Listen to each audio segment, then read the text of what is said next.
시작합니까? 네. 자, 안녕하세요. 성도네오캣 홍승아입니다. 성도네오캣 미술학원 정대현 원장입니다. 반갑습니다. 또 오늘 주제는 입시 미술이 무엇인가? 우리가 미술이면 미술이지 무슨 입시 미술이 있고 뭐 다른 미술이 있고 좀 되게 혼란스러워하는 것 그렇죠. 같기도 해요. 전공도 따로 있고 대학을 가면 그렇죠. 무언가 우리가 말하는 뭐 시각 디자인, 산업 디자인, 공예, 뭐 공예 안에서도 도자기를 전공한다. 이제 근데 많은 사람들이 이제 오해를 좀 하는 부분이 있어요. 그러니까 도자기과를 가기 위해서 도자기를 구워야 되는 줄 알고 있고, 시각 디자인과를 가서 광고를 전공하고 싶은데 유튜브 촬영을 한다거나 뭐 그런 일로 뭐 되는지 알고 있는 사람도 계신데, 모든 입시생들은 다 같은 걸 하게 됩니다. 비슷한 걸 완전히 똑같지는 않고. 근데 이제 재밌는 게 학생들하고 상담을 하다 보면 이제 그 상담 카드를 적잖아요. 거기에 이제 미술 경력 쓰는 난이 있거든요. 대부분 안 했다고 써요. 자기는 미술 안 했다. 저 미술 처음인데요 라고 해요. 입시 미술을 처음이라고 얘기를 하는 거겠죠. 근데 사실은 우리가 뭐 유치원 때부터 초등학교, 중학교 과정까지 이제 고등학교는 뭐 선택제 뭐 그런 걸로 해서 빠지기도 하지만 최소 한 10년 가까이는 다 미술 공부를 했어요. 했음에도 불구하고 미술을 안 했다라고 하는 것은 아마 이제 입시 미술을 안 했다. 그러면 그들이 생각하는 입시 미술은 무엇인가? 굳이 입시 미술이라고 따지는 건 아주 간단한 얘기는 뭐 대학 가기 위해서 하는 미술? 그 정도로 그쵸? 간단하게 이야기를 할 수 있죠. 예, 그렇죠. 이제 그런 부분에서 미술을 처음 이제 전문적인 미술 학원에 와서 공부를 희망하는 친구들은 이제 그 부분에서 헷갈려하는 부분들이 있는 것 같아요. 우리가 볼 때는, 제가 볼 때는 미술을 전공을 했고 그림 그리기를 해왔는데 왜 이 친구들은 미술을 안 했다고 생각하는가? 근데 사실 또 이제 전문적으로 입시를 준비하는 입장에서 볼 때는 안 한 거죠.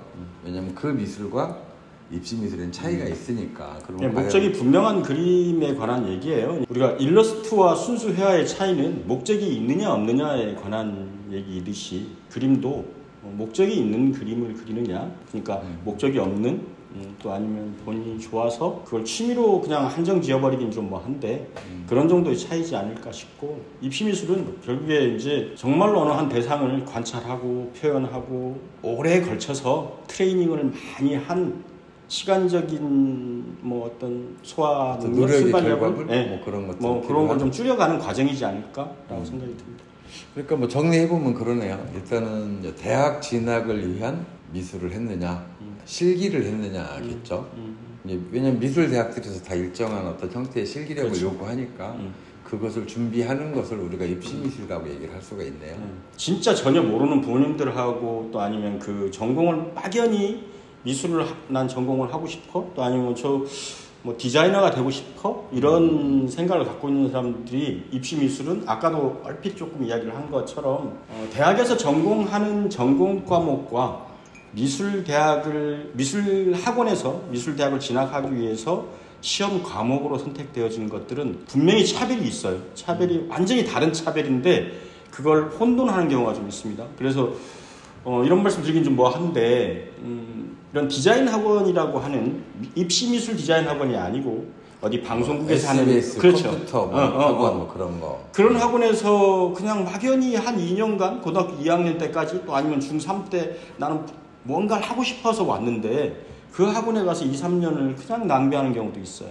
그러니까 이게 낭비라고 보기 그게 뭐냐면 컴퓨터를 바로 다루고 영상 편집을 하고 이 일을 실무적인 일만 배우어 온다는 거예요. 그러니까 미대를 가기 위해서 필요한 내용을 그렇죠. 배우지 않는다. 그 준비 과정은 아닌 거죠. 네. 그러니까 그걸 정확히 좀 분석은 하고 가야 된다는 거죠. 지금 이 이야기. 그러니까 이제 입시 미술이라고 하는 것은 결론적으로 대학 진학을 위한 그 대학에 맞게끔 그 코드가 따로 있으니까 그 대학에서 원하는 그림을 그리는 맞아요. 미술 활동을 이제 우리가 입시 미술이라고 규정 지을 수 있는데, 아까 말씀하신 것 중에 이제 그쵸, 이제 크게 보면 같은 입시 미술이라고 하더라도 이제 아이가 희망하는 전공에 따라서 회화 전공하는 친구들이 다루는 인체 수채화나 수채화 종류의 어떤 장르가 있고, 그리고 디자인 계열을 지원하는 친구들이 또 다루는 디자인이라는 어떤 과목이 있고, 뭐 디자인 안에서 뭐 기초 디자인, 발상 표현, 사고의 전환, 뭐 맞아요. 여러 가지가 있더라고요. 기초 소양, 네, 기초 소양도 있고, 그리고 또 뭐 조각 전공을 하고 싶어하는 아이들이 하는 이제 소조 네. 쪽도 있고, 또 이제 지금은 많이 축소되긴 했지만 동양화 같은 경우도 그렇죠. 이제 동양학과는 한국화, 수묵담차나 동양화 그런 뭐, 것들을 예. 또 보니까 입시미술 안에도 여러 장르가 있는 거죠. 장르가 있는 거고 이제 대부분 디자인 쪽 그 학생을 많이 선발을 하니까